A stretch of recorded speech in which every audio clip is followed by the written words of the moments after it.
Alexandre, on parlait tout à l'heure de ces fausses rumeurs, de ces fausses infos. Ça complote aussi dans les jeux, il semblerait. Oui. Il faut voir qu'il y a la théorie de la conspiration, du complot, qui a un petit peu bercé les imaginaires, notamment du jeu vidéo.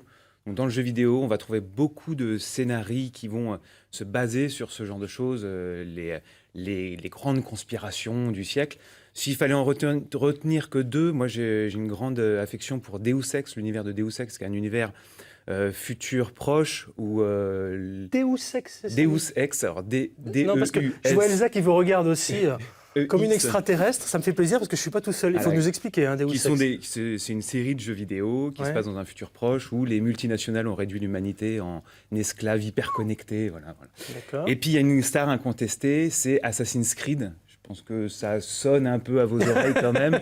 Bof. Je prends Elsa aussi à témoin à chaque fois, je me sens moins seul. Je suis contente, je découvre. Mais en tout cas, c'est des jolis mots. Voilà, donc Assassin's Creed qui décrit en fait il y a quand même il y a eu 12 épisodes qui décrit depuis l'Antiquité égyptienne jusqu'à nos jours, en passant par les révolutions françaises, américaines, les pirates, la Renaissance, la guerre sourde qui se passe entre les Templiers et les Assassins, deux sociétés secrètes.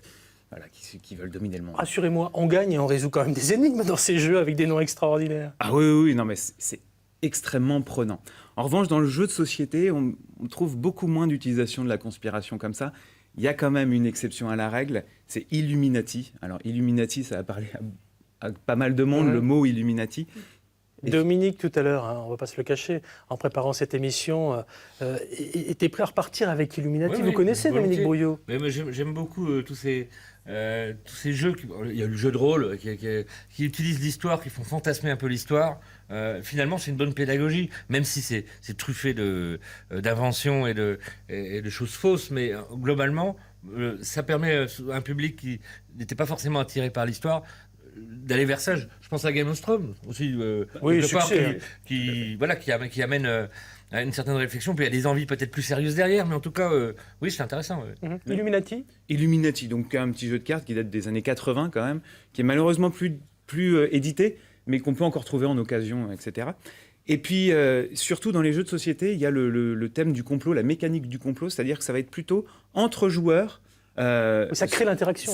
Créer de l'interaction et créer un peu de paranoïa, de l'intrigue, qui fait qu'on va vraiment vite se sentir victime d'un complot des autres joueurs contre soi-même.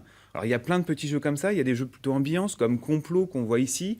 Ça va être des jeux à identité secrète. Qu'est-ce que c'est un jeu à identité secrète? Qu'est-ce que c'est? C'est en fait, chaque joueur va avoir va représenter un type de personnage qui aura ses propres actions, ses propres pouvoirs secrets, mais qui sera secret par rapport aux autres joueurs.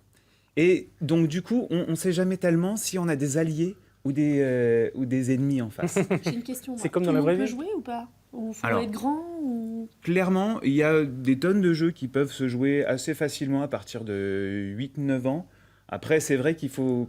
Quand il y a pression, quand il y a paranoïa, il faut savoir gérer un peu ses sentiments. Son stress aussi. Il n'y a pas de jeu avec Trump et Poutine? Je pense que ça peut se trouver. Ça pourrait être marrant quand même. Non, pour l'instant, il y a un jeu entre Trump et Macron, mais là, c'est pas encore édité.